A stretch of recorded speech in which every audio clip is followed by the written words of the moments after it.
కనీవిని ఎరుగని రీతిలో నిర్మాణం జరుగుతున్న భవ్య రామమందిరంలో కొలువుతీరే బాలరాముడి కోసం దేశవ్యాప్తంగా భక్తులు ఒళ్లంతా కళ్లు చేసుకుని ఎదురుచూస్తున్నారు. రామ జన్మభూమిలో ఇప్పటికే పండుగ వాతావరణం నెలకొనగా ఈ పండుగను ద్విగుణీకృతం చేస్తూ వైదిక ఆచారాల ప్రకారం జనవరి 16 నుంచి ప్రాణ్ ప్రతిష్ఠ వేడుకలు మొదలై జనవరి 22న ఆలయ ప్రారంభోత్సవంతో అంబరాన్ని తాకనున్నాయి. ఆలయ నిర్మాణం దశలను ఎప్పటికప్పుడు శ్రీరామ జన్మభూమి తీర్థక్షేత్ర ఆలయ ట్రస్ట్ వివరిస్తోంది. తాజాగా ఆలయంలో ప్రతిష్ఠించే రామ్ లాలా విగ్రహం గురించి ఆసక్తికర విషయాలు వెల్లడించింది.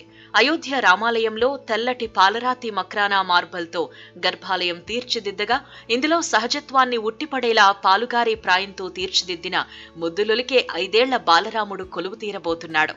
వీటిని రామ్ సేవక్ పురంలో మూసిన తలుపుల వెనుక 3 శిల్పులు రూపొందిస్తున్నారు.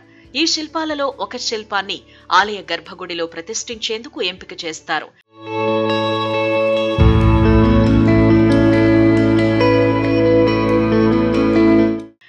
1949లో బాబ్రీ మసీదులో కనిపించి ప్రస్తుతం తాత్కాలిక ఆలయం వద్ద ఉన్న తెల్లటి పాలరాతి చిన్న విగ్రహాన్ని ఉత్సవ విగ్రహంగా పండుగల సమయంలో రథంపై బయటకు తీసుకువెళతారు.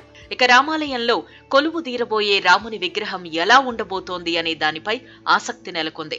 రామాలయంలో ప్రతిష్ఠించే విగ్రహానికి బంగారు కళ్లను ఏర్పాటు చేయనున్నారు. పురాతన విగ్రహాల కళ్లను జోధ్పూర్లో తయారు చేయగా వాటికి మినాకరీ రంగులద్ది బికనీర్ కళాకారులు తుది మెరుగులు దిద్దుతున్నారు.